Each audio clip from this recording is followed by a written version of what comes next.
वाढत्या नागरीकरणामुळे पाण्याचा पुनर्वापर करण्यावर भर द्यावा लागणार, ठाणे महापालिका आयुक्त सौरभ राव यांचे प्रतिपादन. ठाणे महापालिका क्षेत्रातील प्रक्रिया केलेल्या पाण्याचा पुनर्वापर आराखड्याचे प्रकाशन. शाश्वत नागरी विकासासाठी पाण्याचा पुनर्वापर करण्याचे नियोजन करून जलव्यवस्थापनाच्या क्षेत्रात ठाणे महानगरपालिकेने अतिशय महत्त्वाचे पाऊल उचलले आहे. या आराखड्याची अंमलबजावणी कालबद्ध रीतीने करण्यात येणार आहे. वाढत्या नागरीकरणामुळे पाण्याचा पुनर्वापर करण्यावर भर द्यावा लागणार असल्याचे प्रतिपादन ठाणे महानगरपालिका आयुक्त सौरभ राव यांनी केले आहे. सध्या ठाणे महापालिका क्षेत्रात दररोज 241 दशलक्ष लिटर सांडपाण्यावर प्रक्रिया केली जाते. त्यावेळी केवळ 5% पाण्याचा पुनर्वापर होतो. 2035 पर्यंत हा वापर किमान 16% वाढण्याचे लक्ष्य निर्धारित करण्यात आले आहे.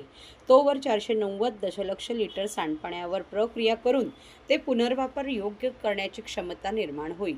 या आराखड्यातून प्रक्रिया क्षमता वाढवणे, जास्तीत जास्त पाण्याचा पुनर्वापर करणे, उद्यान, शौचालये, उद्योग, बांधकाम यासाठी या पाण्याचा वापर वाढवून पिण्याच्या पाण्यावरील अवलंबित्व कमी करण्याचे नियोजन असल्याचे आयुक्त राव यांनी स्पष्ट केले.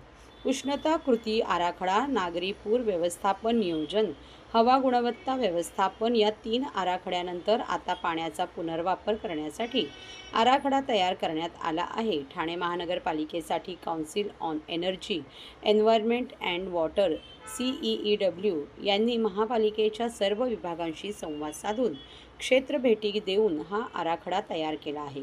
त्याचे प्रकाशन गुरुवारी महापालिका आयुक्त सौरभ राव यांच्या हस्ते करण्यात आले.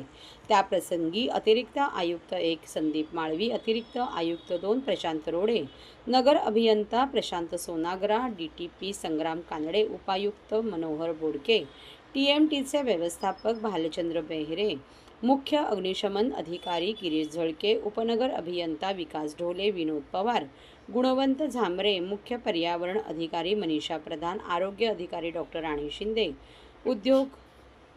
उद्यान अधिकारी केदार पाटील, CEEWचे विश्वास चितळे, नितीन बस्सी, साबिया गुप्ता, कार्तिकेय चतुर्वेदी, आयुषी कश्यप आदी उपस्थित होते.